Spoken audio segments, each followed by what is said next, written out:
Your take on the jobs number, your trade on it.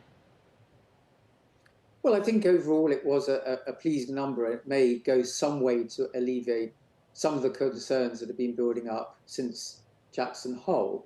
But overall, it does still, I think, suggest that we're in a period where rates have got to go higher for some time to really alleviate some of these inflationary pressures on a more sustained basis. And during the rally that we enjoyed during the summer, the market really didn't believe that. And I think we're in the process of an adjustment to reflect that reality now.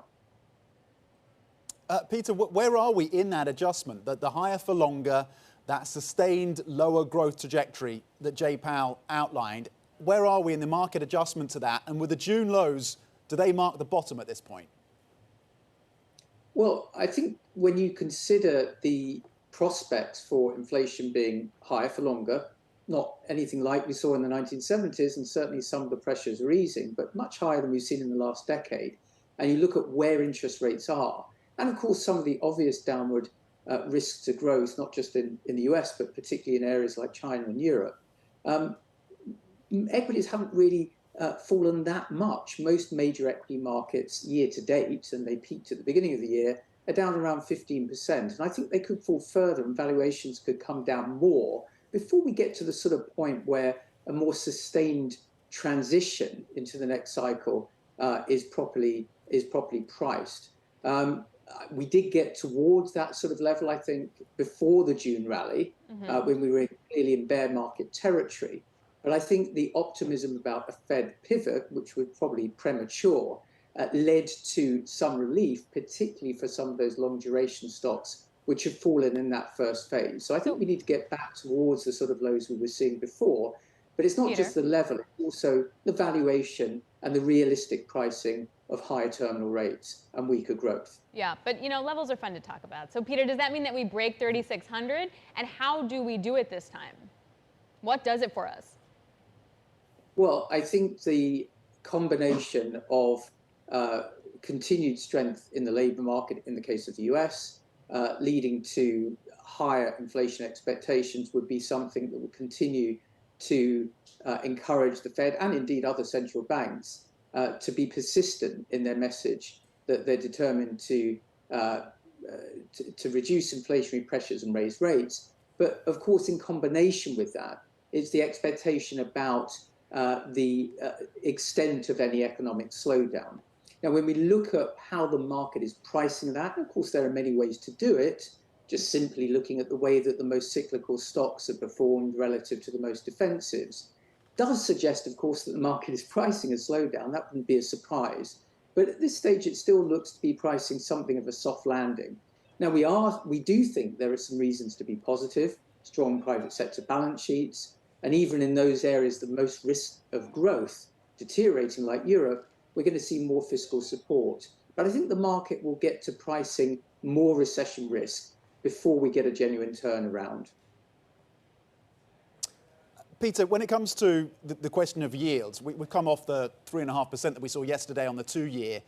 But as you look ahead to that rate trajectory from the Fed, the implications then of real yields, nominal yields, and the impact, the read across to equities, are we looking at 4% by the end of this year? And if we are at those kind of levels, what is the read across? Which parts of the equity market are most sensitive to that? Well, certainly the longest duration parts of the market are most sensitive to it. And of course, they were the ones that experienced the most damage in the first phase of the bear market as rising inflation and interest rates really set the tone.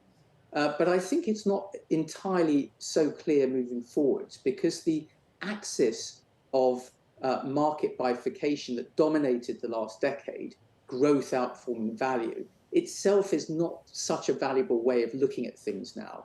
Growth itself is really splintering between unprofitable, very long duration speculative growth, which is very vulnerable to rising rates, and against that more stable, defensive, profitable growth, which looks much more defensive in an environment of rising rates. Simply, the value areas themselves are splitting between the more cyclical value elements of the market that are very at risk of recession, and against that, those areas that are really at the source of inflation, which can pass on higher costs, like commodity-related areas, which we think are actually more defensive as well. So I think overall market levels have probably got to come down, but I think we're going to get quite a curious mix of relative winners, and Peter, really margin sustainability will be the key factor. So Peter, to that point, if markets now are pricing a soft landing, but they need to start pricing a recession, how deep of a recession, what kind of recession do markets need to price? Because that's going to determine how defensive you get, how offensive you get at the trough. Yeah, here I think I'd be more optimistic. I don't think we're likely to see recessions anything like as deep as we saw, for example, around the financial crisis, where there was a significant deleveraging of private sector balance sheets that led to really a very negative spiral. Here we have some very important underlying supports, strong labour markets, as you've been discussing. We have still pretty healthy private sector balance sheets, which won't prevent a recession, but will moderate a downturn, and also allow margins to be a little bit more stable than they've been in other periods. So I don't think we're going to see a collapse in growth or in profits. I do think earnings revisions have got to come down more in the next phase. But still, to get to a bottom in the market, I think valuations have probably got to be lower, and more recessionary risk at least has to be priced relative to what we've seen. And alongside that, probably higher terminal rates. So I don't think the absolute levels need to fall that much. We think we're in a more fat and flat type of market, lower returns, higher volatility, until there's more clarity and confidence about the prospects for a recovery from the levels from which the market has priced a recession. Yeah. Peter, you touched on commodities, and I know Jeff Curry and the team have worked very hard on the call around commodities. They're still very bullish, and it seems like you're aligning with that view.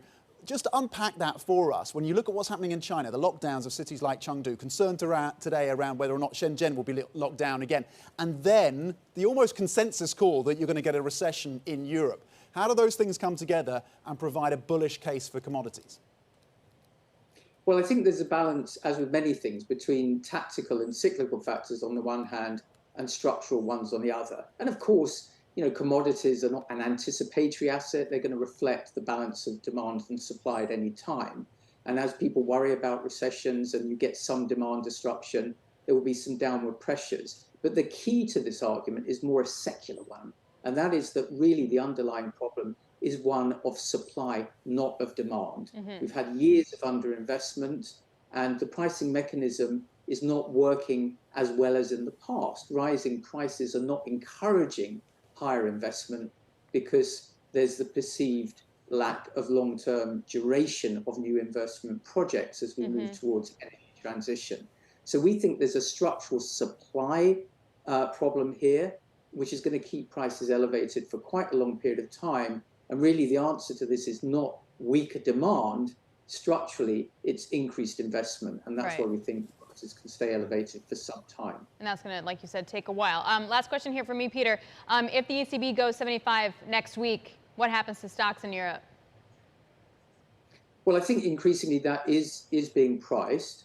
But I think I don't think that's going to be the key determinant of where European markets move in the next couple of weeks. I think much more important will be any evidence of an ability of European economies to intervene successfully in capping higher energy gas prices, which will have a much more important effect really on the consumer, which is where a lot of the concerns are right now. So I think increasingly that is being priced as an interest rate move.